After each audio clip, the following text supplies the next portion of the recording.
The world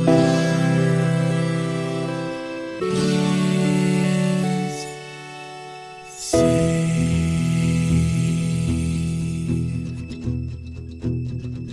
The living room's dark, save for light being cast from the big TV screen and the imminent sunrise that's teasing the one starry sky with whispers of morning.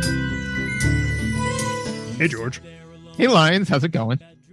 I would love it if you would step right up and see the amazing nostalgia goggles.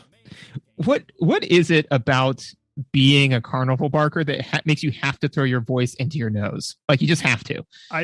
Okay. I can actually answer that question. Do you just want to leave it at a rhetorical question, or do you actually want to know the answer? After show. People got to pay for that. People got to pay for that kind of knowledge. Yes. Okay. Here, I'm going to take a note. Carnival Barker. Yeah, it's interesting. The story is weird, but it is interesting. Yeah, we played RollerCoaster Tycoon 2 PC game, which did you happen to look at the year that this came out? No. 2002. Just made it. Ooh. If we had played this in December, would have been no good. But we just made it. So I'm going to read directly from the Wikipedia for the summary of this game, because I just think this is so delightfully useless. But here's their summary of the game. RollerCoaster Tycoon 2 is a construction and management simulation game developed by Chris Sawyer.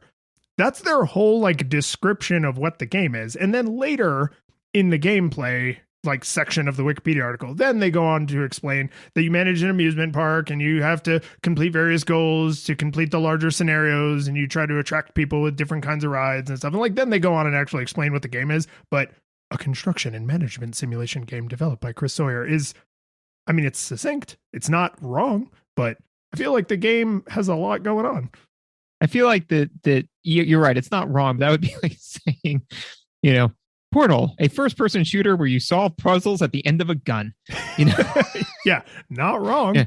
Yeah, it's like yes, but I feel like that something. As Data would say, there'd be a certain quality that's lost in that translation. Yeah, and another thing that made me realize that as an adult, I now have a deeper appreciation for money coming in and money going out that I didn't have when I first played this game as a teenager. Is another thing that they include in the description later is the player must simultaneously balance the park's expenses and income. It's a business simulator. Wait, no, that's not actually, that would not necessarily be obvious to everybody. So, okay, yes, that's fair. Again, not wrong.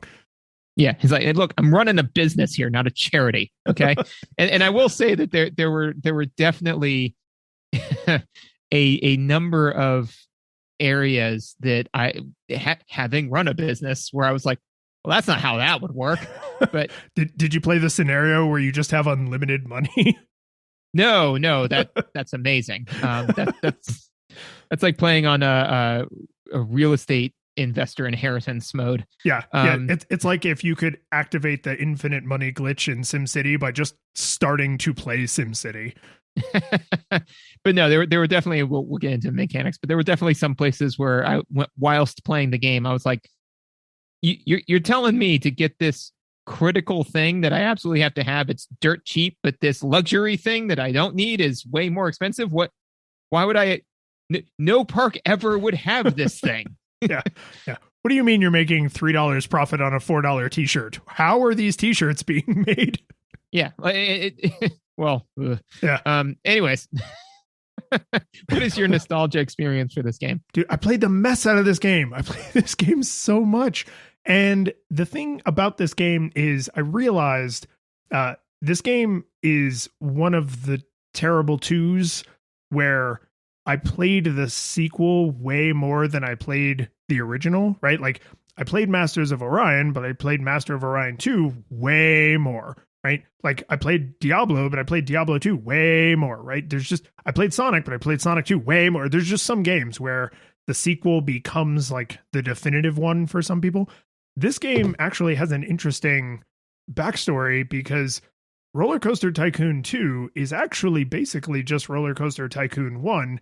It's just that for some insane reason, he developed the entire game directly in assembly, which for anyone in our non-technical audience basically means it's like he wrote a book by hand chiseling it into stone, right? Like instead of writing it and then having a machine chisel it into stone and then selling the tablets, he was like, no, I'll just chisel it directly by smashing my face right into the rocks. And I mean, God bless him, because the game is surprisingly stable, like as a piece of software for someone who hand wrote it by themselves in assembly. RollerCoaster Tycoon 2 is basically the same thing as RollerCoaster Tycoon.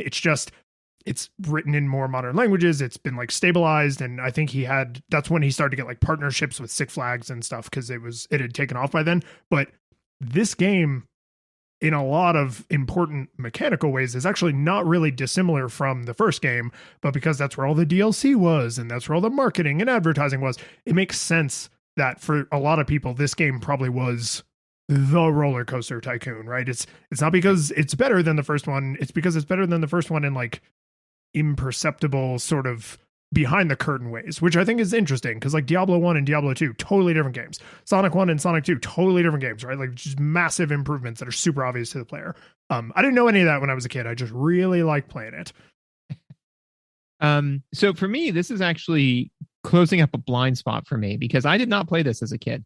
But you could not get away from knowing about it. So I may have played it in passing, like once or twice, like at a friend's house or something like that. But if I remember correctly, my mom worked for IBM, and she had some powerful computers that were work computers, and I didn't really have.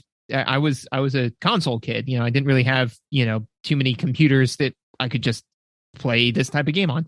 So no, I never actually played it, but I always knew they're like, oh yeah, you got to create the way I have been able to have conversations with people about this is because it's The Sims, so like it scratches the same itch, it's a complex what was it, a complex it is a construction and management simulation game. Yeah, that's basically this, right? It's The Sims, it's Sim Ant, it's Sim Planet, it's all that. Any of those. So I mean, when they were like, oh yeah, you've got to, like obviously you create roller coasters to kill people, and it's like, yeah, and you create death traps for your Sims. I mean, yes, the first thing you do, taken the ladder out of the pool or made an entire room of stoves. Yeah, or for whatever reason done the thing where if you tell the Sim to put a plate down, they can't get around it. So they've now trapped them with a series of dirty dishes. They're just crying because they don't know what to do. It's like, God, they're 6. But anyways, so I never actually played it. So for me, it'll be interesting as we go through this, because I'm sure that you reached a depth of analysis on this that I wasn't able to scratch the surface of, because I had to learn all of it. Megan played the ever-loving mess out of this game, which was super helpful, because she was sitting right beside me as I played it and saying, you need to do thing A, don't do thing B. And I would have been awash on an island without that. So, see, I love that, because this game was popular. I mean, it's actually still incredibly popular, but it was originally popular at a time in history when most people owned a computer, if they owned any computers. And so that is closer to the authentic experience, right? This is a single player game that is absolutely meant for one person to just sit there and like methodically go through the scenarios and try different things and use the track builder and whatever. But their friend, their cousin, their sibling or whatever is like over their shoulder being like, no, don't do that, do this, right? And that it becomes a 2-player game because you're like joint making decisions. So in a way, you by her having played the mess out of it, you got that like time machine experience. Yeah, no, it definitely is a game that teaches collaboration. Don't do it that way, stupid. No, come on. But I mean, in the same way that, and I've said this a million times, I think that if you want to train somebody at a young age to be a manager, make them a DM in D&D. That's all you got to do, because every single skill you need is mimicked there, right? So I think that if you want to teach collaboration, you you have two people play a game like this, because it's like, well, this person's driving, so even if you know more about it, if you harangue them within an inch of their life, they'll probably just do the other thing to spite you. So that's probably not the way to go. Yeah, which is a good lesson for any managers out there, that if you harass your employees enough, they will screw up just because they hate you.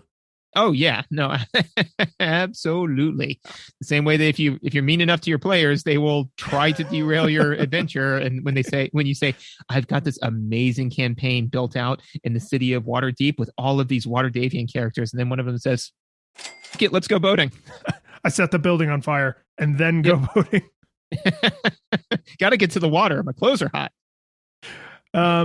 Let's see. We got to show a little bit. Yep. If you like what we're doing and you enjoy the show, welcome. If it's your first time here, if not, hi, welcome back.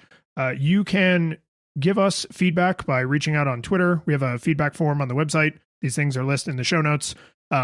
We are both on the Twitters. I actually played a bunch of this on Twitch, which was fun because I'm really starting to enjoy that kind of like make every game a social game, like just hear other people's experiences and watch people, remorse and rejoice when things go, poorly or well. So you can watch me do that as well. Links also in the show notes. If you want to do something to help us out, the easiest thing is to give us a rating or a review on iTunes. And if you can't be bothered to use iTunes, which I wouldn't be able to blame you for because Apple Podcasts kind of sucks, you just tell somebody. Personal recommendations always carry a tremendous amount of weight. If you want to go crazy and actually give us money, we have a Patreon. And if you give us any level of support, then you get the after show that George was talking about way back there at the beginning. And apparently on today's after show, at least one of the subjects will be why carnival barkers sound that way. The prophecy has been fulfilled. And you can find out why for the low price of just looking it up on Google, or you can give us $1 and then find out, and other crap we talk about. If you go super crazy on Patreon and give us lots of money, then we'll actually shout you out on the show. So with that, we need to thank first our 8-bit classics, Yarno, a rider of a chairlift, Jason, the driver of a racing car, John, the purveyor of a beautiful but a little haunted house, and Kevin, the king of the observation tower, and our 16-bit heroes, Jacob, screamer on an inverted coaster train, and Michael, driver of a spinning car, and our full 3D supporter, David, the miner on a mine train coaster. Those were all pleasant.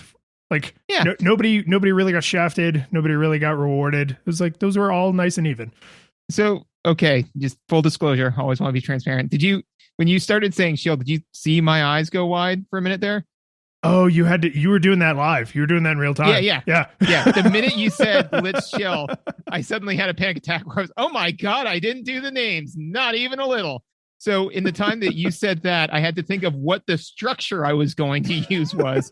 Google it, bring it up, and then start to pick it out by hand. So no, I see. And that is the level of dedication we bring to every single episode of Nostalgia Goggles. Sometimes you prepare right before we start recording. Sometimes you prepare while we are recording. Well, it's interesting because sometimes I'll come up with it days beforehand and like have it all prepared and ready to go. So it really is a lot of times there's some high rolls or some low rolls. Sometimes there are 20s and sometimes there are ones. And this is what a 1 looks like. Well, this is how you know you're not a both artist, because you could be saying like, oh, well, you can't control when inspiration strikes. Like the muse just arrives when she pleases. I just completely missed it. That's okay. But the nice thing was that when I was in the process of desperately trying to fumble through this, like I said, my eyes went wide as dish plates, right? Which was a great visual cue as to my mental state, which leads us to visuals. This game does, I believe the correct term for this is isometric. I've seen people argue about that term, but I'm pretty sure this is the correct camera angle for isometric. The thing that limits you to is it is not a free roaming isometric camera. It is a fixed isometric camera. So you are either looking from, say, the north, or the east or the west or the south, right? It doesn't spin the map, right? Like you press rotate and it instantly rotates 90 degrees. Correct. So anytime you are looking at the world, you are seeing it in that view, which for me almost always was fine. And then when it wasn't, there was just nothing I could do about it. I was just completely like, I guess I'm going to remove this thing, or I'll try to use the like make scenery or make rides invisible features and like try to piece together where I'm trying to make this thing go. And there are some features like you can have height markers like on the land and on the pathways so that you can try and line up like a long pathway bridge or whatever. But it's when you run out of tools, sometimes you just have to guess and you're like, okay, I'll just try and build it. No, whoops, that wasn't what I meant to do. Destroy, and then try again. And that didn't age well, dude. Free roaming cameras are a mighty gift. Well, and to your point too, is that when you zoom in stages too, right? Like it didn't seem, from what I could tell, that there was a spectrum of zoom. It was very digital, not analog. Yeah, no, it ain't smooth. Yeah. So yeah, and definitely there was a time, literally while Megan and I were playing, where I built a ride and could not for the life of me get, because I rotated the camera, but there were still trees in the way. So I was like, fine, I'll demolish these trees. But they were like, well, you don't own this property. So even though you've rotated the camera, the trees are still in the way. And I just said, this ride was $500. I'm going to scrap it and build it somewhere else. Mm-hmm. Because I did the quick crunch in my head and I was like, the time I am spending screwing around with this is eclipsing the amount of money that I have spent on the ride. I am just going to build this ride somewhere else. And especially because, and this is more of a mechanics note, I couldn't really get a feel for it. Is there an optimum location for certain things? I'm sure that there is, but since I don't know what that is, all of this is the same. So not only can the view be bad, it can be game-breakingly bad because literally you can't always play the game. I will say that visuals for the sake of visuals, just to kind of get this out, the game's very, very colorful. It's very very cartoony. Yeah, it's very bright, vibrant colors. And this isn't, because this was a computer game, this is not a situation where we can say, well, the NES had a limited color palette or SNES had a limited color palette. It's like, man, I don't know how many colors they had, but I'm assuming all that they had all of the colors. But by this time in history, yes. This is in terms of like, oh, is the color palette limited? No. Yeah. That not here. They have all of the colors you've seen and some new ones too that you have not. You got to get that fourth set of cones or rods, cones. Yeah, I don't know, but we'll tell you in the after show. We won't. We're not going to talk about rods and cones in the after show. No, they didn't need to know. But not only that, the thing that really kind of floored me for visuals for the sake of visuals is the sheer volume of visual assets there are in this game. There is so much stuff. Not only are there a billion different roller coasters, all of which can be customized. So that literally means there's now an infinite number of roller coasters. But just the lovingly handcrafted animations they did for every little individual human. So not only do not every single guest, I assume, but most of the guests look different. So they're not all just, clones pulled out of their clone sleeve, right? It's a lot of, they do it with colors, mostly of their clothes and like their facial expressions. I think they're the same character model, but you get enough variety that even though they are the same kind of vague character model, you're seeing them small enough and with the bright colors being different enough that it makes them all feel unique. Right. And not only that, the different people like the entertainer and the security guard and they're all very different. They have animations for them being sick. They have animations for them vomiting. They have animations for vomit. They have, because that's a key part of this game. But they also have like them carrying a balloon. If you open up a balloon stand, they have them eating. They have all of these different things that they do. But to me, the thing that really floored me as far as the lovingly handcrafted animations for this is that when you pick one of them up to put them somewhere else, they have an animation of you like grabbing them by their scruff and then kind of and like, they're dangling kind of lifelessly. Yeah. I was like, that to me was what clinched it for visuals, for the sake of visuals, and really kind of making you feel that you were, I don't know, immersed in the park. Because it's a weird feeling because you're not actually managing. Because then if you wanted someone to go somewhere, there'd be an animation of you calling them and saying, "Hey, go clean up this vomit." But yeah, it was just I don't know. It was very well done. And to your point, everyone who lives in the universe, they do stuff like that, right? So if you happen to be looking at one of your engineers when a ride breaks down and they're the one who's responding, they do take out a little radio and they kind of nod their head and they have a little conversation and then they walk over to the ride and then they fix the ride. And I think what is happening here is that you can only zoom in so much, right? Like the level of zoom is not close. Like you are always at, I mean, what would you say? Like several hundred meters away? Like you're high in the sky. Yeah, you are definitely at the grandpa looking at out the window with cataracts. Like everyone, they all look like ants. Yes, Grandpa, we haven't taken off yet. Yes. Terrifyingly approaching for some of us. Yes. So you never see like, oh, well, this is Jim and Jim has a funny little mole right there on his cheek. And we all used to tease him and call him Marilyn. Ha ha ha. Right. Like it's not that. It's all the uniqueness, and life is done through animation, right? Through little body motions, through big body motions, right? Through even little animations in the world, like the way the merry-go-round, accelerates and decelerates, the way the Ferris wheel accelerates and decelerates. So like, when a ride is starting or stopping.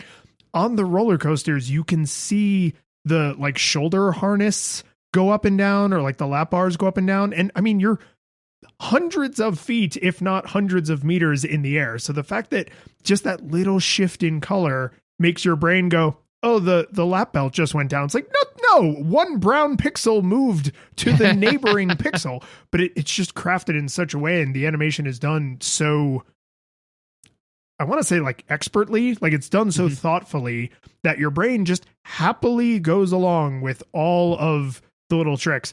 Now, for me, the animation that cinched it, because, I think this game looks pretty much exactly the way I remember it, which is kind of cool because the metals of the tracks are very shiny and the texture of the environment is not super realistic, but it's very, sim game. Like it looks nice.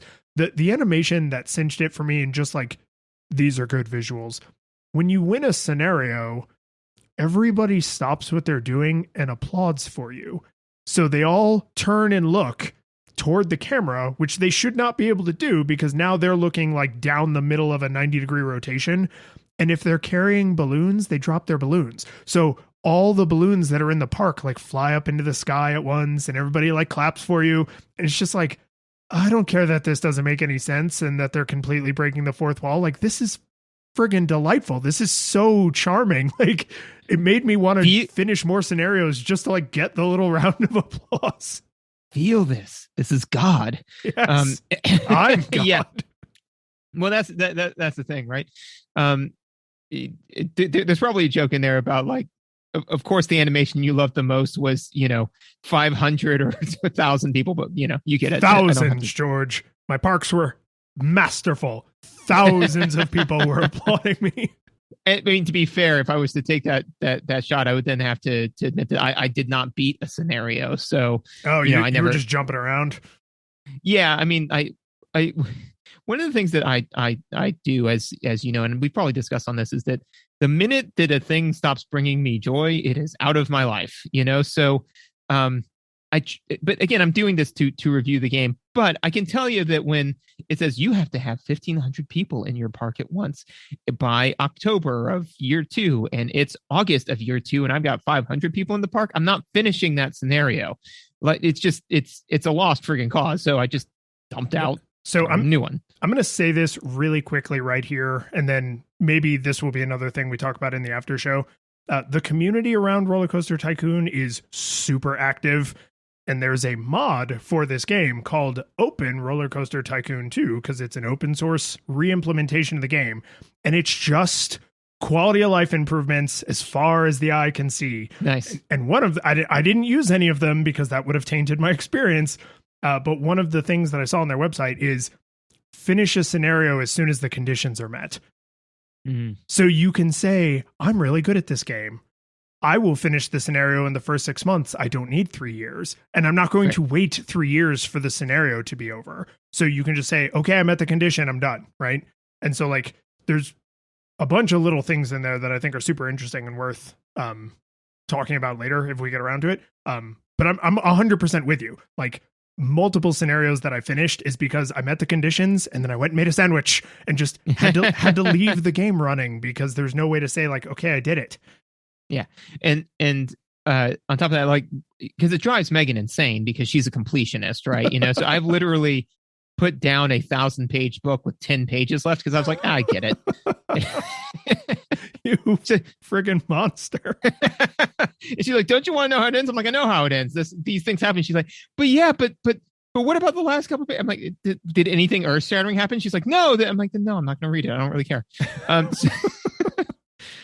So anyways, I say, and I'll do the same thing with, this is slightly tangential, but I'll do the same thing with Civilization 6, where it's like when I have clearly, dominated the world, I'm like, all right, I don't want to go conquer those last 5 cities. I'll just start a new game. So that's an important reference point, right? Because you have reported on this show and in our friendship that you love Civilization 6. So it's not that RollerCoaster Tycoon 2 is driving you away from finishing scenarios. That is a you, the player thing. Oh, yeah. Yeah, absolutely. Yeah. So, yeah, no, I would just be like, yeah, I did it. I won. And then move on with my life. So one of the other things that the game does well is kind of letting you know the ebbs and flows of the park just, again, by the visuals, right? So there is a ton of depth here that is arguably well telegraphed, but one of the things that was happening, and this is apparently a glitch in the game, which is that the big space blob ride or something, it will occasionally just not let people on it. You build it, you turn the thing on. I don't know why. You can probably enlighten me to why you would put something in test. I could never really figure it out. I was like if you design your own coaster. Okay, that makes sense. Because I was like, yeah, I tested it by putting paying patrons on it, and if they die, they die. Yeah, if there's any reason to test the prefab stuff, I don't know what it is. I think it's just there for authenticity. Yeah, but yeah, I was very what's his name in Rocky IV? Like, if they die, they die. Anyways, but yeah, so the way that I became aware of this problem, though, was because I was like, man, the blob ride is just doing banging business. Look at that queue line. Queue line's going all the way out. And Megan was like, just check how many people are on it. It's 0. 0 people are on it. 0 people have ever ridden it. And I was like, well, what is going on? And then we went through I had to pause the game and then turn it on and off. And then it alleviated that glitch with that particular ride. And then just everybody filed on. But I say all of that to say that the visual cue of there is something outside of 3 standard deviations from the mean was very, very clear, so they do a good job with that. Well, and that the clear visual of people standing in line is contextually useful, right? Because you just slam a ride down and you see this gigantic queue, and your first thought is like, oh, wow, it's doing great. And Megan's first thought was, no. Not that good. So something's happening there, right? But if you had just slammed down an amazing roller coaster, and it's the first amazing roller coaster in your park, and that queue line backs all the way up, and you can see, because the roller coasters are external rides, you can literally see people riding them, then you'd be like, oh, wow, I should be charging more money for that ride, right? Because now you know that the ride is functioning, but you also know that people are obviously willing to line up in this enormous queue for whatever it is you're currently charging. And a lot of the scenarios, I was a Disney kid, right? I didn't go to friggin' carnivals where you paid for each individual ride. So all the scenarios where you can't charge people to get into the park, you have to charge per ride, feel like unnatural to me. But I use that queue information, right? Because it's a super clear visual. I built this giant mile-long queue and people are flooding it. That means I should be charging more money because the market will sustain it. Supply and demand. So speaking of that, in no way. So the thing with the HUD, I am really sure that the nice thing is that I am confident that over time you can internalize what all of those things mean. The little buttons at the top. Yeah. Yeah. Out of the gate, though, not a lot of them make a whole ton of sense. And on top of that, I think it took me some time, but the amount of time you have to hover your cursor over it to get it to tell you what it is too long. And the reason why I know this is because my original note was hovering your mouse over it doesn't do anything. And then after I hovered over it, and I think I got distracted and looked away and then looked back, it was then telling me, oh, this is for this thing. And I was like, okay, so it will tell you eventually, but not in what we would consider to be a nominal amount of time these days. So this is a problem that I noticed with this game because I had this same problem with when we played Masters of Orion 2, which was hover, what it's called a tooltip. Those little hover states were not a common UI design pattern at this time in history. That was just becoming a thing. The expectation was either you knew what the thing did because there's like words or a super clear icon or whatever, or you just clicked on it and then you learned what it did, right? And not everyone is always willing to do that. Sometimes operations are destructive and you don't want people to experiment by clicking on them. So like, that's why we've, changed that, and hover states are now like sometimes even hyper aggressive. Sometimes you'll be on a website and you'll just, as you're moving your cursor across the screen, things are freaking out because hover states are bam. Right. So I say all that to say, I also left my cursor over a couple buttons and I was like, where is the hub? No, wait. Think about when in history this game was made. This is the exact same problem you had with Masters of Orion, and that game was even older, right? So like, I actually did just start clicking on things because they do a good job of at least making things that are clickable, like in the UI, look like buttons. And everything in the park you can click on. People, trees, rides, right? So like anything in the world is clickable. But then in the HUD, they do a pretty good job of like the little outline with a drop shadow. And it's like, this is a button. If you depress it, it will behave like a button behaves. So I did have to put myself into that proceed less cautiously mindset. But that is a visual thing that aged poorly, and it's unlikely they could have foreseen that because that's like a design pattern thing. But dude, I'm 100% with you. I was like, tell me what this button does. And the game is sitting there like, click on the button, stupid. Yeah, just try it. Try stuff. And it's like, no, but what if this is the destroy the park button? So that like I said was not wildly intuitive. The other kind of, and so to your point, right, is that once you start clicking and start exploring, it becomes more obvious. But part of the issue is, and this is one of my big notes from mechanics, so I don't want to get into it now, is that because of the sheer breadth of choices that you are allowed to make, you can think you've reached a dead end when you have not. Like, you can be going down the right avenue to do a thing, and it's like, I mean, this isn't working, so I must not even be in the right menu for it, So, which was something that I ran into a couple of times. Now, again, it was very helpful to have, Megan by my side saying, no, now you need to do thing A, try. And she would, all I needed was, I know it's a thing you can do.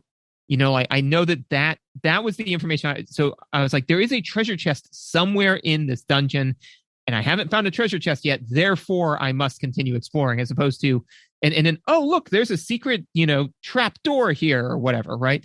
As opposed to just, no, I explored the dungeon. It's empty, The other kind of note that I had for visuals, as far as the UI goes, is, and this is just, it's an interesting product of its time. I don't think it's either good or bad, is that this game's user interface is Windows. It's Yeah. not custom. It's just Windows, man. You click a button, it opens the window, and then you can move it around. The thing that I think is interesting though is that clicking the top level HUD button again does not close the window, which is something that we're used to now, which took me a little bit to internalize, right? So I'd click the button and say, oh no, that's not the window I wanted. So I then click the next button over, and then that window would stay open. And then it wasn't long before Megan literally said, can you clean up these windows? There's too much. Dude, you hire a bunch of handymen all at once. All Yep. those And all of windows a are sudden everywhere. they're just like walking around, and it's definitely I am not a hoarder, but I can now empathize with that a little bit more, because you don't even see the problem until all of a sudden you've got 15 windows open and you're viewing the park through like this small portion of your screen, and you're like, I can't see anything. What's going on here? So it was just, like I said, so you have to hit the little X's on each one and close them. So it's all very manageable. But again, like, the fact that it doesn't automatically close out some of those windows, which we would just expect nowadays, was just fascinating era of the time thing.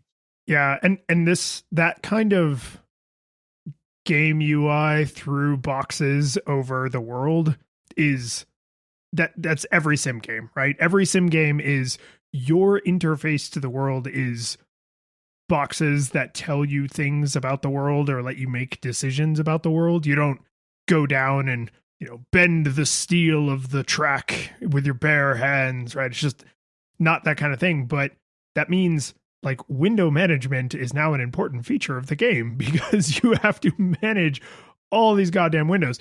And I do, I empathize with your situation, because that is definitely a thing that, because I played this a fair amount, I did re-internalize that behavior. But I think there's a pretty heavy emphasis there on the re-internalization, right? I used to know that this is a thing I had to do, and so I was able to return to it, right? I was able to get back on the bike. But every time I was like, oh, I'm gonna hire my initial handymen and security guards and entertainers for the park, I would hire all of them and now just be drowning in windows and then have to go and close them all. And it's like, okay, this is visually, how would this possibly be useful? Like what could possibly be useful about having all of this information on the screen at the same time? Yeah, no, absolutely. You have anything else for visuals? I do have two things. The HUD, as far as like the information, so buttons along the top, right? And then informational HUD along the bottom. There's a little Doom guy face, how much ammo and armor you have. No, wait, that was something else. Yep. But that's why I used the chain gun to decrease the number of people I had in the park. Right. It's getting a little crowded in here. The HUD has three parts. On the left, there's park information. On the right, there's world information, which is basically the date and the weather. And then the whole middle section is like pop-up style notifications. So like this ride just broke down, you just won an award, whatever, like pops up down there. I realized after playing through several different scenarios, because I got through quite a few. I think I played like 6 or 7 entire scenarios. Because I would get to the point where I won and then go do something else, right? So I was able to keep it time boxed a little bit more reasonably for my schedule. But what I realized is the information in the HUD, that's the information you actually need. Because as I'm sure we will talk about more in mechanics, there's a lot of data, a lot of windows with a lot of data.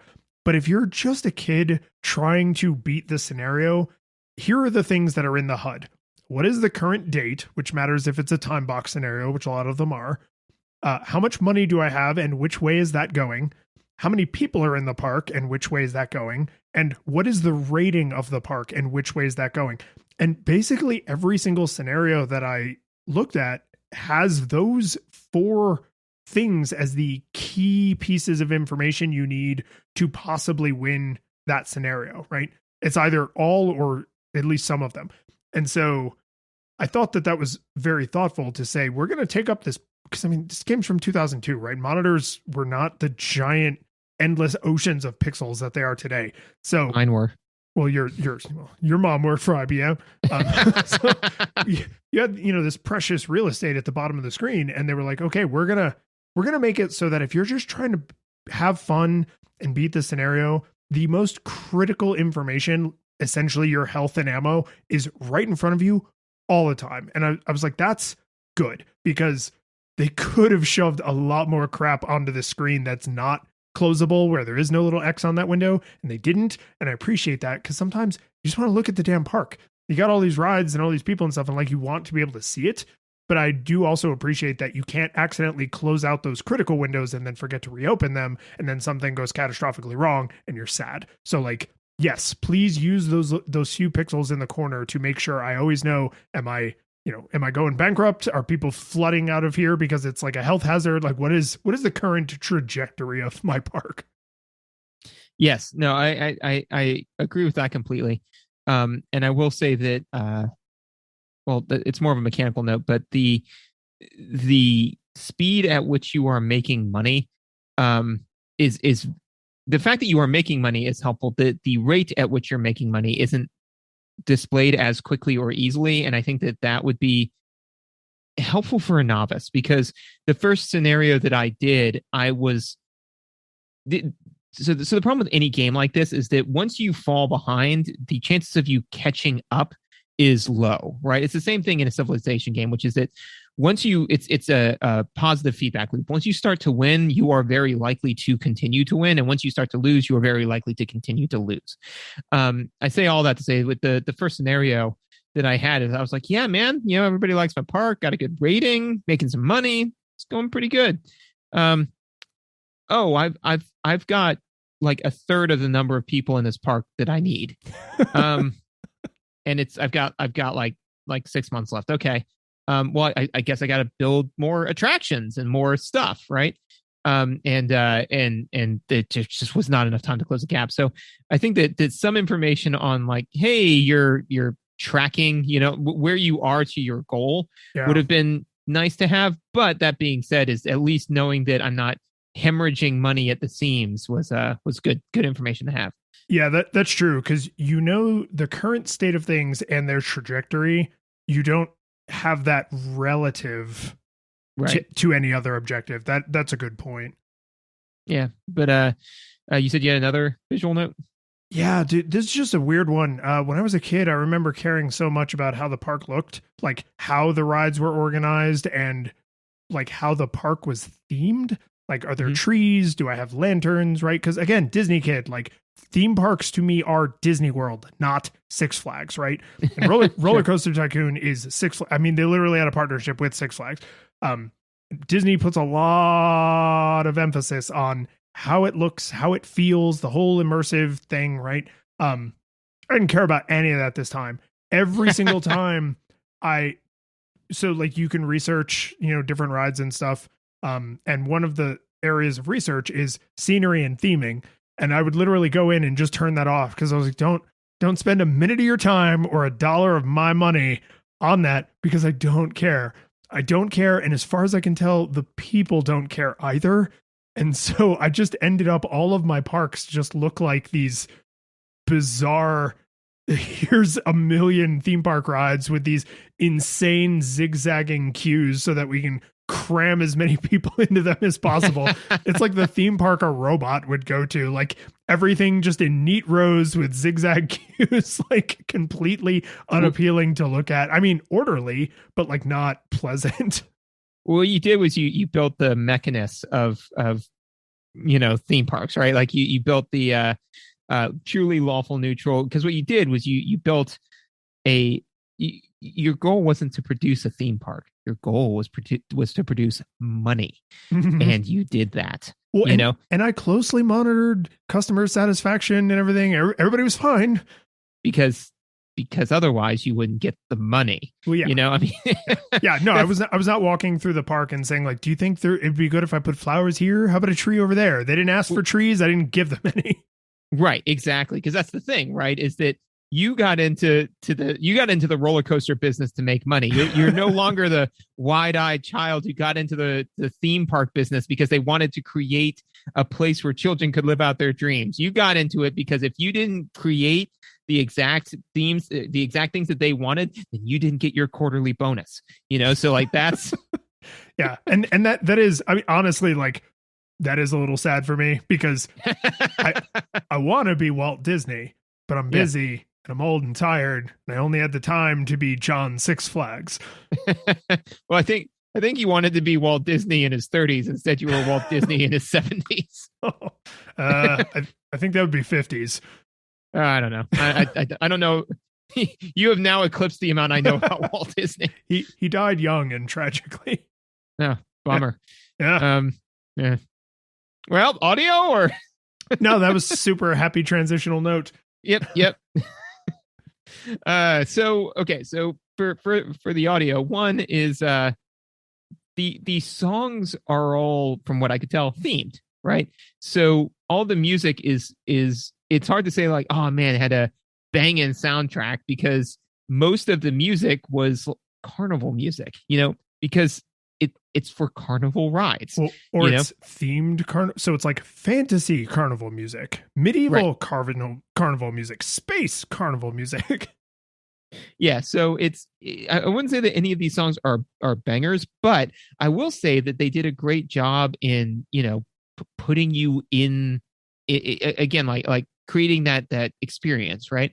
The thing that they did that I thought was the most awesome and the most appropriate is that the music and sound effects that you hear come from rides, which means that if you move your view away from that ride, it goes away. So basically it's like when you're walking near the roller coaster, you can hear the roller coaster. And then when you walk away from it, you don't, because otherwise it would be this cacophony of noise. And the most important thing is you can turn it all off. Yep. In fact, each ride, most of the rides start without music and you have to turn it on.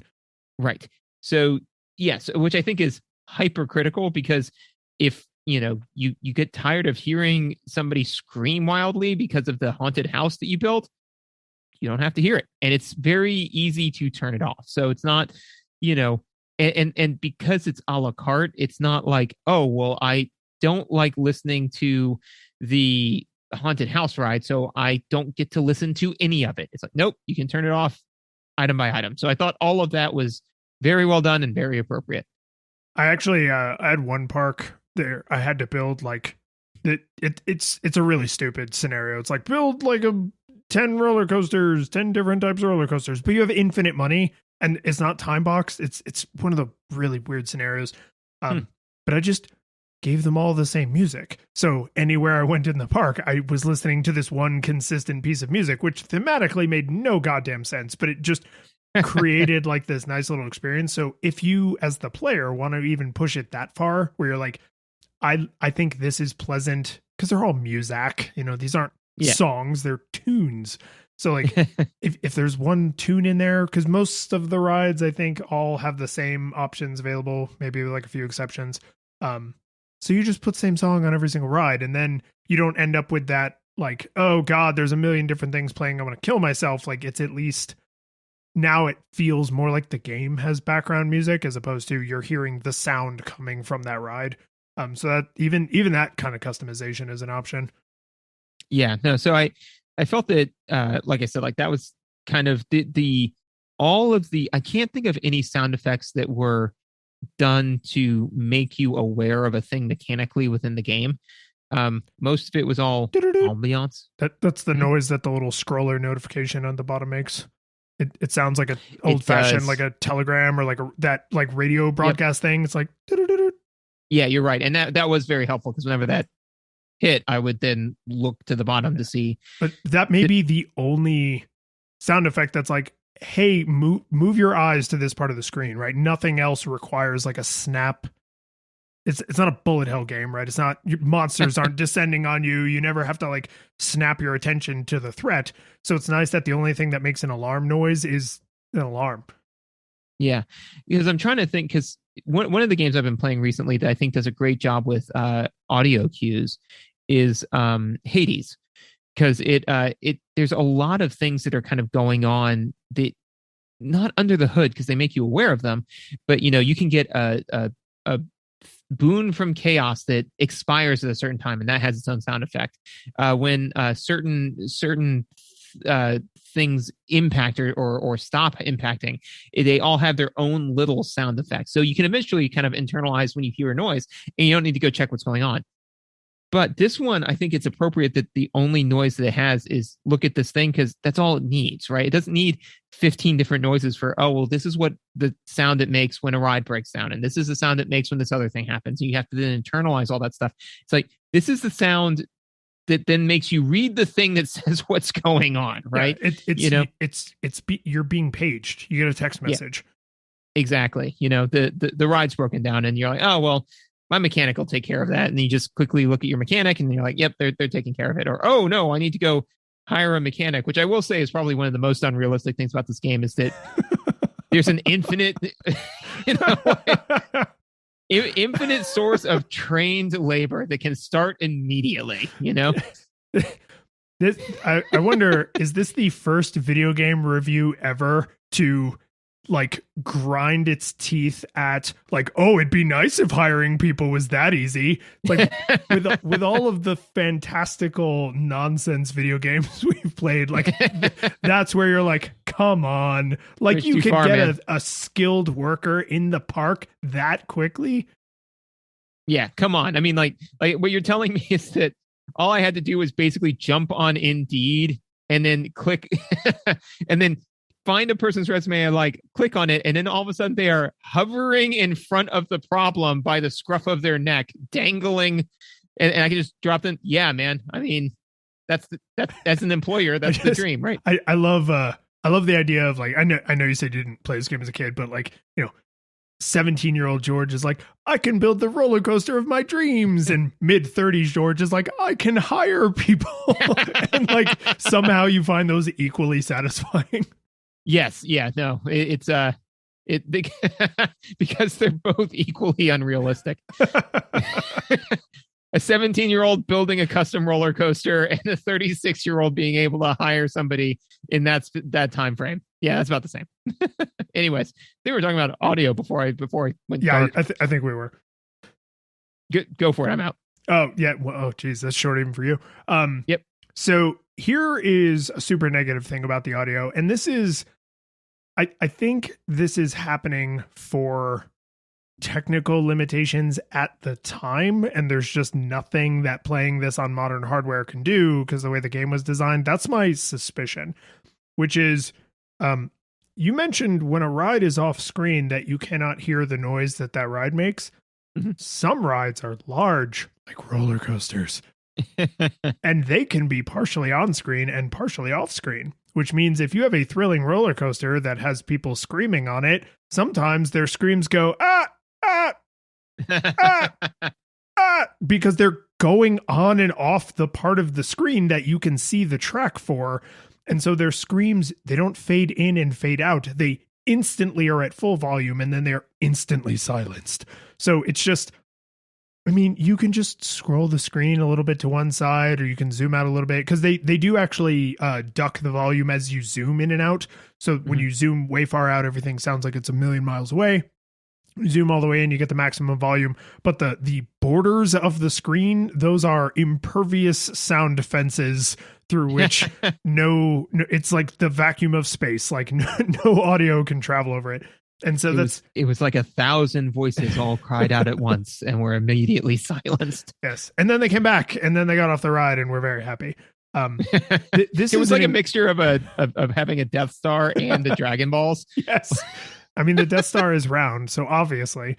Yeah. This feels like an incredibly nitpicky thing, but this is the kind of thing that a modern game would never do. A modern game would never have audio instantly start or instantly stop, right? There's always like a fade in, fade out so that you don't get jarring, unless it's meant to be a jarring sound, which this is not, right? So, yeah.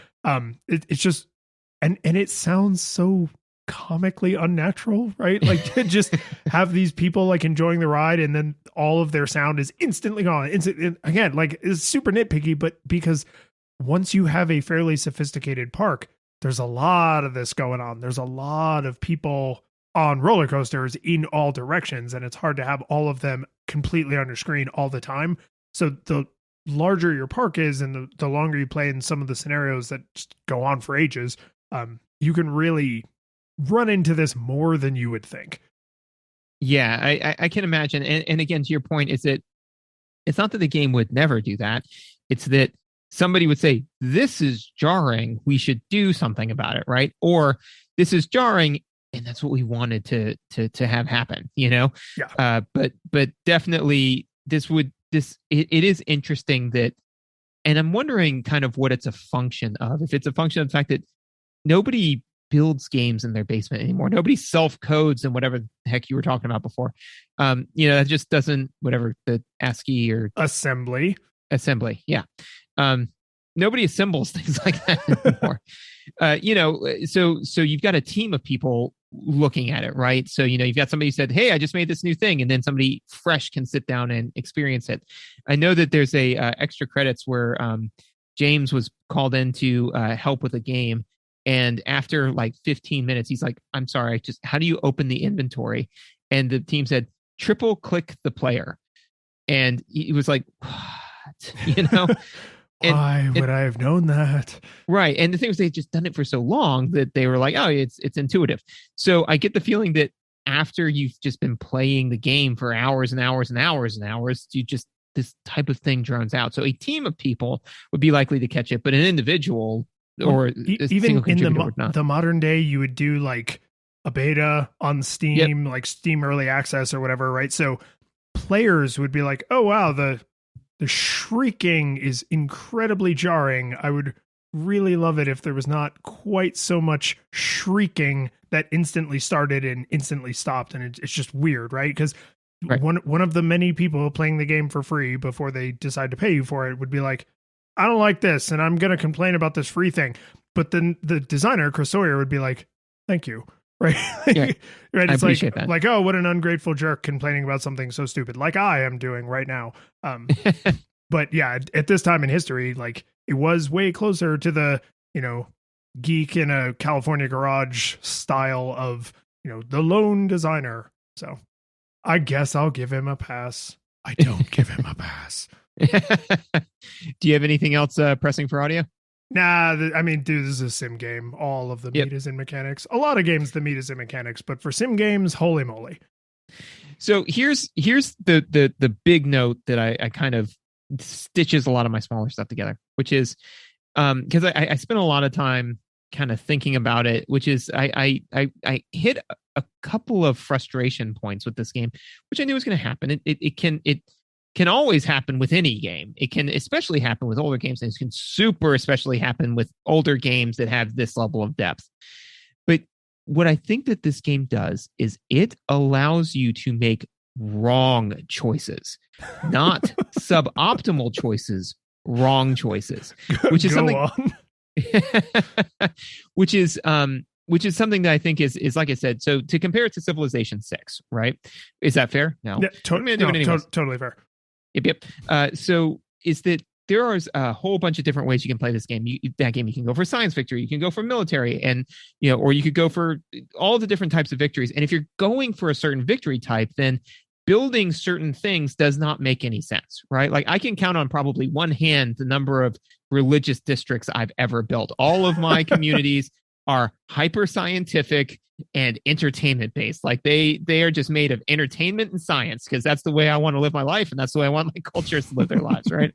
But that being said is that, like, that's fine for the types of victories I went for. But if I wanted to go for religious victory and then all of a sudden started building all these other types of things, that would be a suboptimal way to play. The game would let me do it, though, right? The game won't let me build a thing that produces science in a place where it is incapable of producing science. It won't let me do that. Mm-hmm. It'll let me build it. Like there's a place there where it's like, if you build it here, it'll give you +6 science. And if you here, it'll give you no bonus of science. So one of those is an obvious choice, right? And it'll let me do both, but it won't let me build it in a place where it won't function, right? That's not true of this game. This game will absolutely let you make choices that are wrong.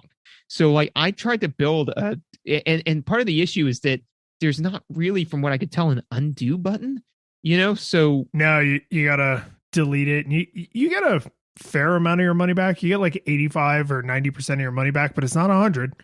It's not 100%. So that means that if you just went all in on a roller coaster, right, then, that $10,000, right, that you just spent on that, and you're like, well, I don't, I have now built this in a place where I cannot reasonably build a queue line to it. I'm screwed. Or I built it and then I didn't build a queue line to it. I built a normal walkway to it, right? That is something the game will absolutely let you do. And that roller coaster will not function, So again, why is that an option? Like, why does the game let me do that? And I think that that's one of the things that I saw in this older game, which is that newer games won't let you of this type won't let you make wrong decisions. They will let you make suboptimal ones, but not wrong ones. So here is where this gets a little complicated, because I think on the face of it, you're right. You can do things where it's like, oh, I built this right up against the edge of my property. It is now impossible for me to build a queue line here because I don't own any of the land. Like, the entrance is now pointing at the fence, right? Like, right. Why did the game allow me to do that? But here's where I think it does get reasonably complicated, which is the game facilitates buying more land. So you can actually expand the map. You can, for a huge amount of money and with very terrible controls, actually raise and lower the land and raise and lower the water. And like, you can friggin' terraform, like you could turn the desert into, a tropical paradise if you want to. So the things that are actually impossible choices where it's like, oh, I built this ride here and now I cannot possibly get a line to it. It's like, no, you can. You just have to spend thousands of dollars to buy additional land outside of the park. And now you have to dig a tunnel underground to have the queue line go underneath this other ride that's already here because you don't want to go over it. You're going to go under it. So it's like, there are situations where you are stuck, right? And you absolutely, you bought all the land, so you can't possibly buy more land, or you don't have enough money to dig a tunnel or do whatever crazy thing you would need to do to make it work. And this is where I think your problem is actually made worse, which is you may be in a situation that is not impossible, but it seems impossible because you don't know, oh, I can buy a little more land and then I can dig a tunnel under this other two rides and then I can make the tunnel have the queue line in it and do all these complicated, crazy things. And so the game lets you do something and then looks at you and goes, I don't know, figure it out. Like, it might be impossible, but it's probably not. But the solution is so awkward that it seems impossible, which is worse because then you're like, oh, I can't do it. And then Megan would lean over and be like, sure you can. And you're like, what? How would I have known to do these crazy hoops and stuff I have to jump through, right? So it's like, it's the problem compounds itself where because there's so much depth, it's unlikely you'll find yourself in an impossible situation.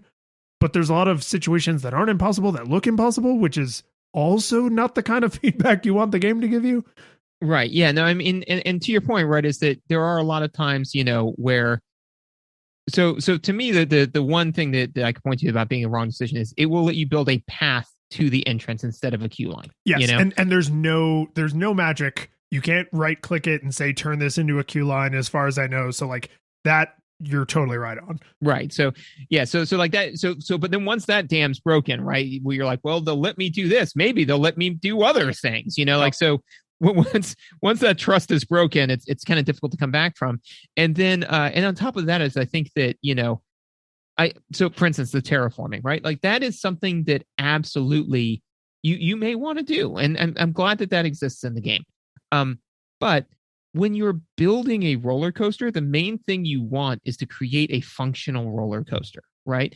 So there, and again, like this is something where it's a little nitpicky, but it's something that didn't age well, and modern games would never do, which is that it doesn't facilitate that. Is in order for you to you're playing RollerCoaster Tycoon 2, and you want to build a roller coaster, you may just be able to do it, but if you pick the wrong prefabbed one, right, you may have to have a mastery of several completely unrelated mechanics in order to get that roller coaster online. And I know, because like I said, what pinged me about this was the first roller coaster I tried to build. So I'd done my due diligence. I built the dumb, Ferris wheel, and I built the dumb, like blob ride and all this sort of stuff so we could cobble together enough money for people coming in.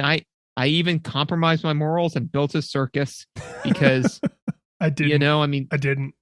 no, None of my parks I had a did it. circus. Nope. Go to Yeah, hell. no. Go to hell, circuses.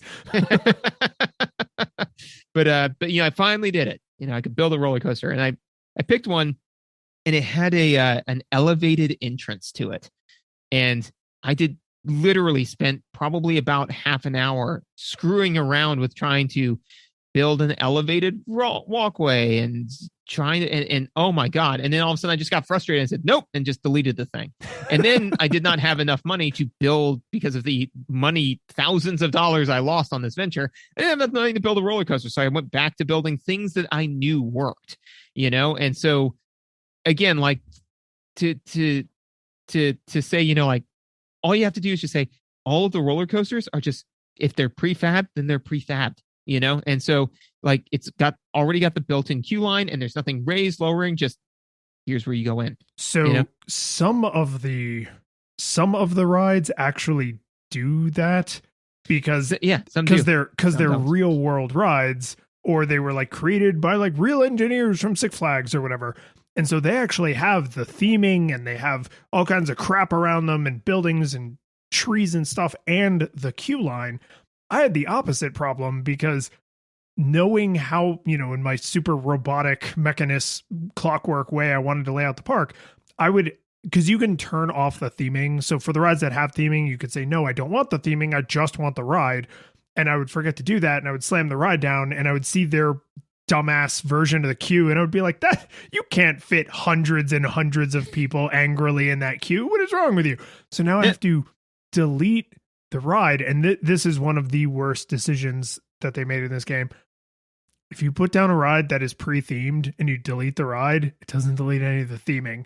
Ooh. So my first couple parks, before I reminded myself, okay, you have to turn off theming before you build a ride, are just littered with the shells of like futuristic societies and medieval castles and farmland, because I would build these rides and then need to move them or something, and I just would not take the time to go delete all of the theming. So some of the theming is gone, but not all of it. Just my first couple of parks just looked exceptionally derelict. Even though the guests were happy, I as the player was like, this looks like crap. And so we kind of dance around the other thing that is in service to this, right? Which is that there's no gating mechanics, right? The tutorial exists, and we can get into that a little bit. But basically, there's no like, okay. So again, to compare to Civilization 6, right? Is that when you start playing, we'll have to play that as a nostalgia game at some point. When you start playing it, you build a new town. There's like two things that you can build, and then as you learn new technologies and new civics and kind of start to get your feet wet, you can build new things. And then by the time you get to the end map, there's like 50 different things that you can have the town working on, right? Or city at that point, right? If you're doing it right. This game starts off, you can build it all, right? So a part of me is like, okay, so why do I have the menu for the $50,000 roller coaster when I can't possibly build it, right? Why are you giving me all of these options now? And to be fair, there are. It's like, oh, and some of the scenarios are like, hey, now you can build a hot dog stand, and hey, now you can build this other thing, and it's like, yeah, but you still gave me the functionality of building foodstuffs immediately, building like all of these things, and terraforming, and building the lines and all this other stuff. So for someone who knows how to play the game, that's great, right? Because you don't have to deal with like slowly spinning up. You can suddenly bend the world to your whims immediately, right? Or was it Cave Johnson says, like, each of your tests is based off of how you have bent the world to your whims or something like that. Anyways, I say all that to say, though, for somebody like me, it is completely overwhelming, Well, and I'll make you feel a little better by saying I played the mess out of this game, and when I first opened the first park, I went, "What do I do?"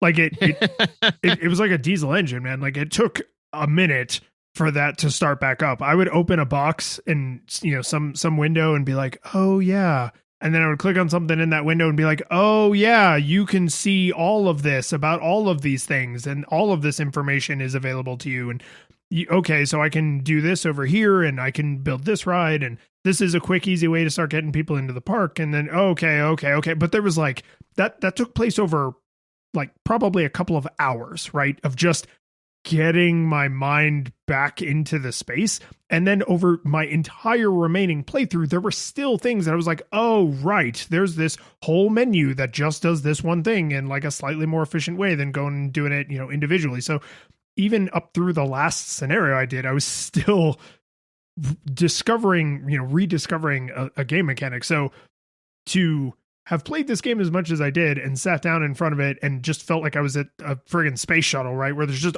all these buttons and it's like, I just want to know which one opens the glove box because my hands are cold, but I'm afraid I will explode the world if I touch the wrong thing.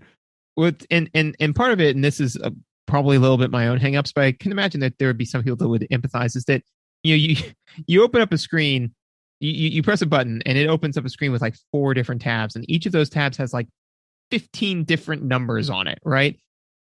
I'm like, well, the game wouldn't give me access to this if this wasn't important information for me to have.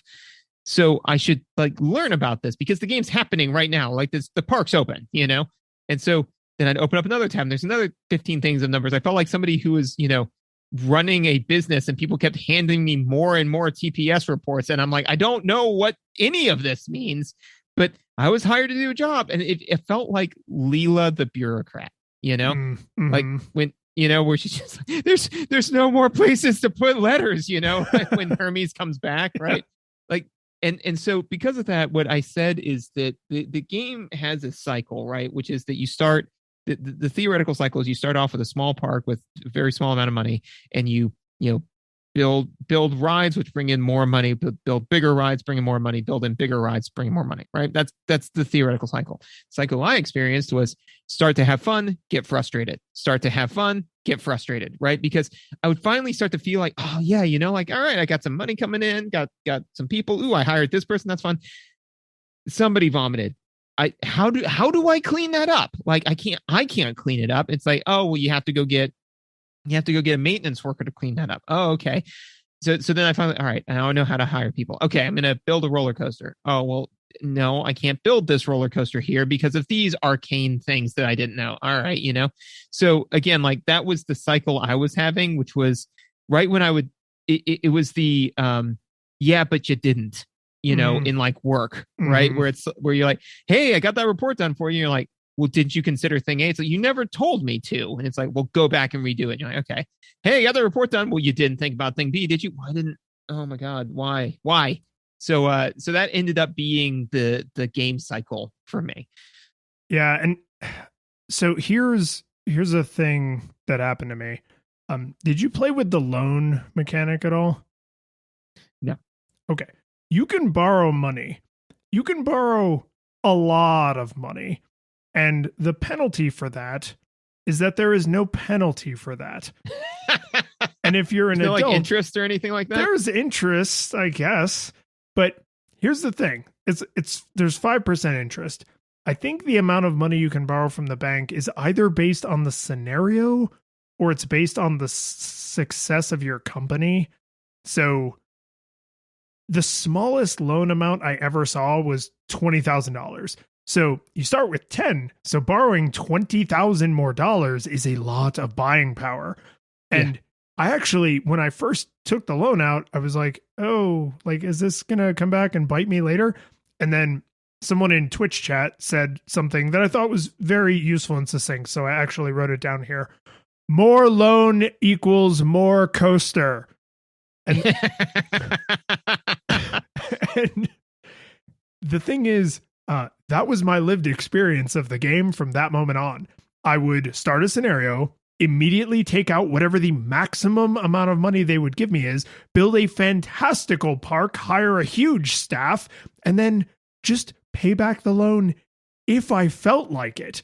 Because who the hell cares? None of the scenarios that I played required me to have paid back my loan. There are a bunch of expert scenarios I didn't get to, so maybe some of them do. This game has like 50 scenarios, and I did like 7. Why would you not just play that way? And that was when it occurred to me, that is how a kid would play. A kid would say, I don't care about the business, right? And I mean like a kid, like talking like 14 and under, right? A kid would say, I just want to build a cool theme park.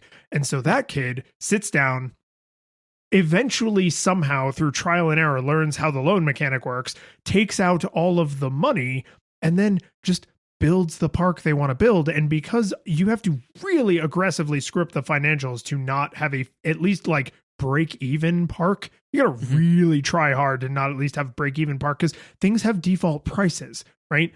So without even digging into your friggin' profit loss summary, which that information is available to you like on a ride by ride basis, you can pretty much just build what you want and be successful. And that was an important realization, because I was like, oh, this is not a modern sim game where people are like, no, I want the tax collector to come around and like threaten to break my knees if I don't get this straight with the man upstairs, right? Like I want that real, like, break even, break neck pace. How do I get to the go-go 80s cocaine fueled Wall Street and not end up in the go-go 90s cocaine fueled post Wall Street, right? Like, there's a dream that some people have because they're insane of digitizing and living out that experience. But that is not what this game is trying to do at all. This game is trying to have the mechanics of SimCity, right? Where you got to make sure there's power to everything. You got to make sure there's plumbing to everything. You can build a bathroom in the middle of the ocean in this game, and it will have power and plumbing.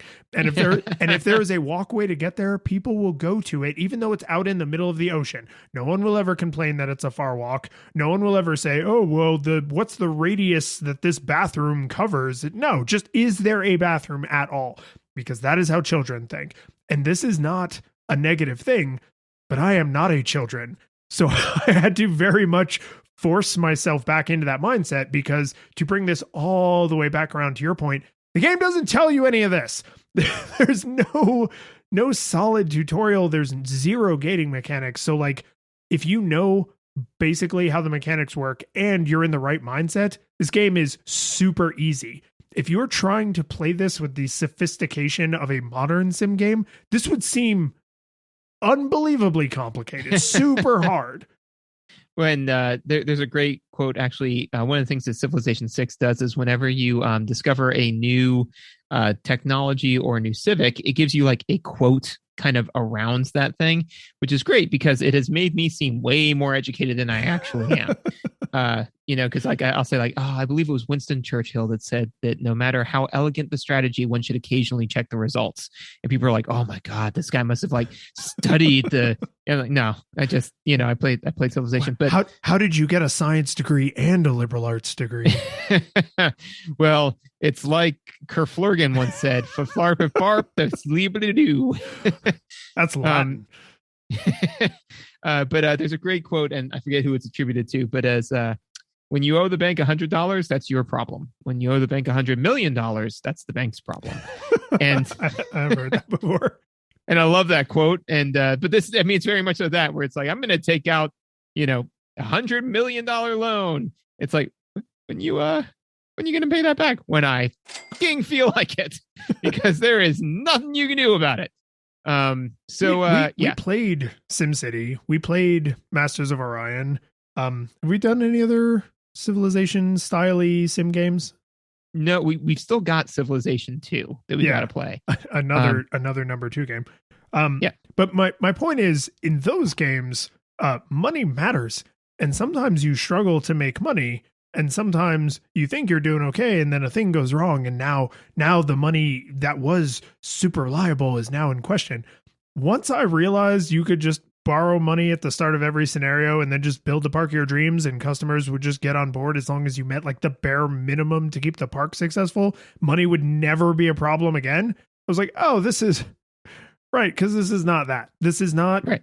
This is not managing bank paperwork simulator. This is RollerCoaster Tycoon. And RollerCoaster Tycoon has RollerCoaster Tycoon in the name, not bank paperwork simulator in the name. Yes, absolutely. I just have a couple of other throwaway notes. One is The tutorial sucks. It just does. It costs money to both place and remove some objects, which I thought was interesting. Because I definitely did not hemorrhage an unconscionable amount of money, but a non-zero sum of money screwing up that walkway situation. Yeah. So rides should just start open. They shouldn't start closed, because otherwise you end up with a bunch of closed rides and your wife has to tell you repeatedly to keep the rides open. Hypothetically. And I mean, just for instance, for a friend. And so the one final thing I wanted to mention was just an interesting story that I had, which was the scenarios I was playing were predominantly you pay to get into the park, right? And so I was like, oh man, I was playing. I was like, I don't know if I have enough to really raise the price, and because it's based off how many people you have in park. So I kept building, and all of a sudden I was like, I don't know. I'm starting to. I need to raise some capital, right? So I doubled the amount of money to like get into the park, right? And I was like, you know what I'm going to do? Because I was sure, and I'm still confident, that the price to get in directly relates to how many people will come in, right? But I think that also too, there's a function of how many people can be in the park, right? So like, yeah. So basically, it's whichever one of those two is the limiting factor. And I found that out the funny way, because I was like, all right, I'm gonna I think I tripled the price to get in, or something I thought that was crazy. And people were still coming in, and I raised some money, built some roller coasters. And then I was like, okay, but the month before before the game ends, I'm going to drop that price, like just bottom that crap out, because I'm not going to buy anything else, right? So I can just throw people into the park. And it turns out that I was not charging enough for people to get into my park, because I bottomed out the price, and then they were like 10% more people showed up. I was like, oh, so already we were at maximum capacity, and I just didn't know it. And so I say all that to say a maximum capacity number would have been nice, because I feel like that is, I totally get, that not having clandestine knowledge of like every single thing that people want and what the market's going to do if you raise the price to get into the park. Like you wouldn't have that information. You would know how many people can reasonably be in your park at a time, Yeah. And there are, I think, at least a few of those kind of shadow mechanics where, like in a normal video game, you don't really think about that. But in a simulation game, you have data in your face constantly, and you are often digging for more. So when you come up against an unknown and unknowable piece of information in a simulation game, that hits awkwardly, right? Because you're just like, well, how many people can the park hold? I don't know. And I don't know any way to find out, right? It's not even like, well, the game doesn't show you, but if you multiply this by this and you divide by that, then add a zero, and that's how many people can fit in the park. But to the best of my knowledge, there's nothing like that. And if there is, it's so opaque that it's like you would tell your friend on the playground they're lying, that kind of thing, Right. So yeah. I think I agree with you. There are pieces of data that it's like, how does this game have so much data and not these? And yet I am still asking for more. On the flip side of that, holy crap, dude! Like everything you could want to know, sometimes it feels like is there, because you can see how much you're charging for a ride, how much it makes per hour, how often it breaks down, when it was fixed. You can see the popularity and satisfaction of individual rides. You can see the status of individual employees, and there's actually a menu in the menu where you can tell individual employees to only do certain tasks. So like I had this one park where I wasn't having any of my handymen mow the grass, and then I realized you could tell them to do that, and I was like, oh my god, I was kidding when I said someone needed to mow the grass, but you can actually make them mow the grass. So since I was almost done with that scenario, I just made all of my handymen stop what they were doing and mow the grass, and it looked completely ridiculous. You can go and see the individual and aggregate thoughts of every single person in the park. So this was very forward thinking, because basically it's Twitter, right? Like you can see the Twitter feed about your park. And I'm sure like at the time they were like, oh, look at this. We're going to put this gamey mechanic in there because, we kind of need to let the player know what the overall feel of the park is, so we're just going to have this like digital layout of people sharing their opinions on, like on this. It's a game, whatever people. And it's like, no, did you think of Twitter like 20 years before Twitter? 5, but still. Yeah. Yeah. No, and this, I mean, my industry is product management. Like, a huge part of my job is trying to get the truth out of my customers so that I know like what's working, what's not working. Cause you can't just ask people because they lie to you, right? They lie to you because they want you to like them.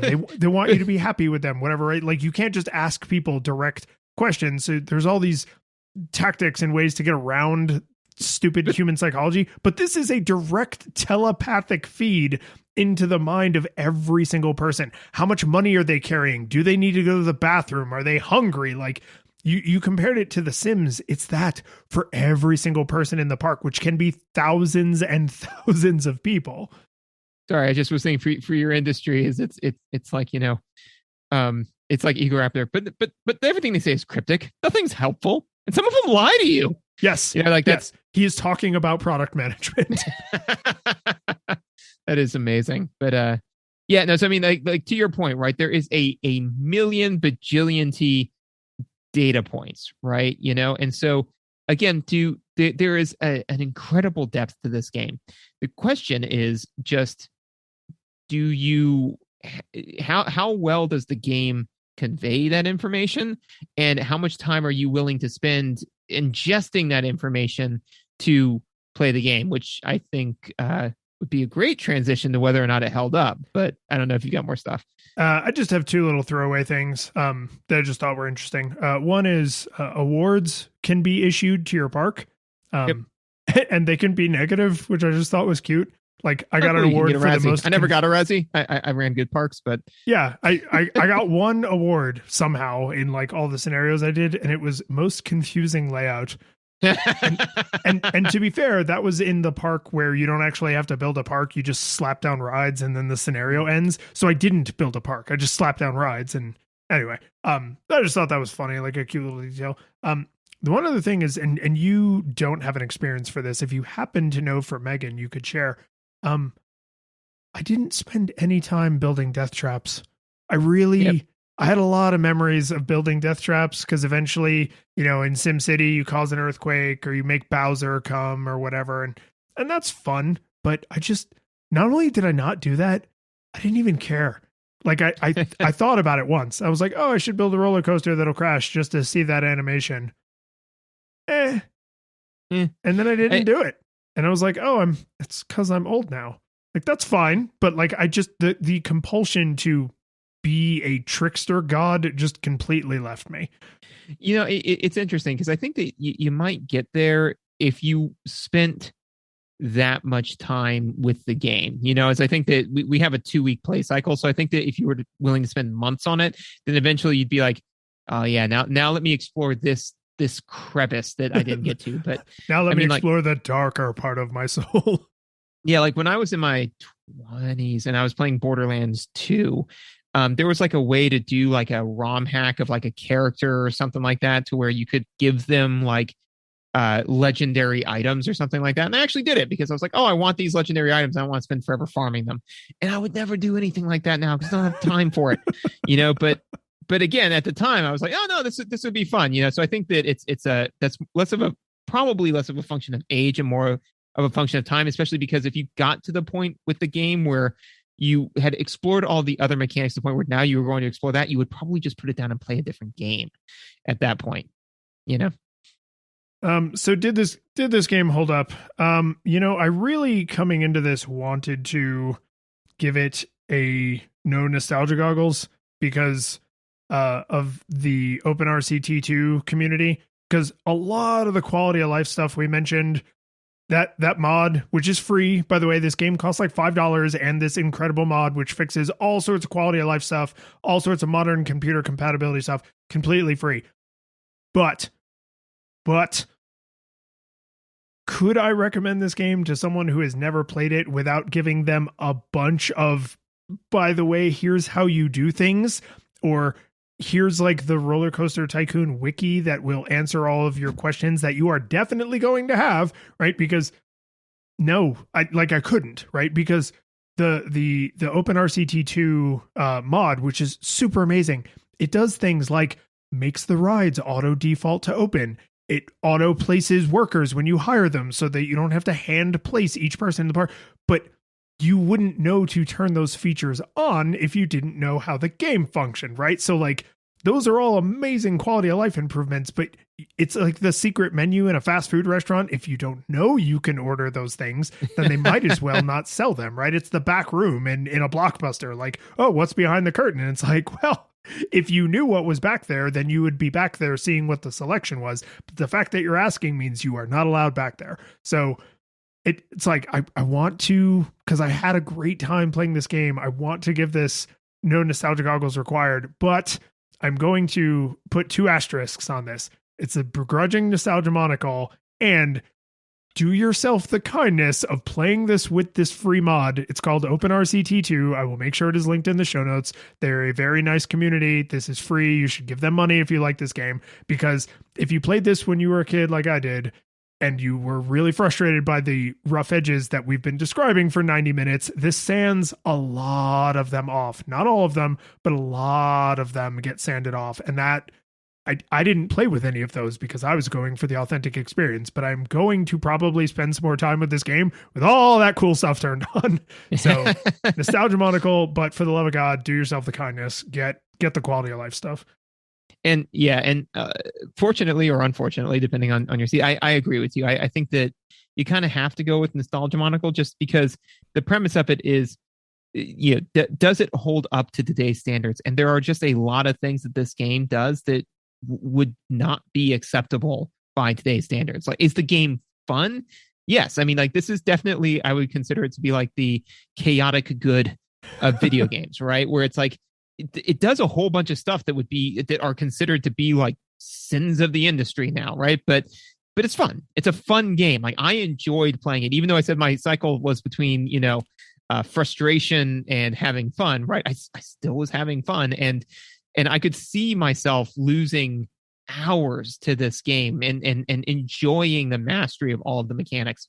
But again, when comparing it to modern 4X games and things like that, it does so many things to where you're like, yeah, this is what used to be normal, and now it's not anymore. Like it has it's you know what it is? It's the 4X equivalent of NES hard. Is it just does a bunch of stuff where you're just kind of like, yeah, that's the way that NES games played. And you're either on board or you aren't. So if they do have a mod that gets rid of all of that, then that's great, because I think that if they did that right, then they should like monetize it as a business, as some type of a tycoon of some sort. No, that's too on the nose. The curtain falls, the music plays, the credits roll, then it all fades to black, and you're left by yourself. The fanfare is gone, there's no player 2 there by your side to share victories won. But as you slowly progress down the hall to your bed, a few great events leak back into your head from the time that you spent traversing the land, battling evil, fighting the darkness, just sword in hand. Your memories creep in with the edge of a smile. You realize again what you lost for a while. You're gonna think back much less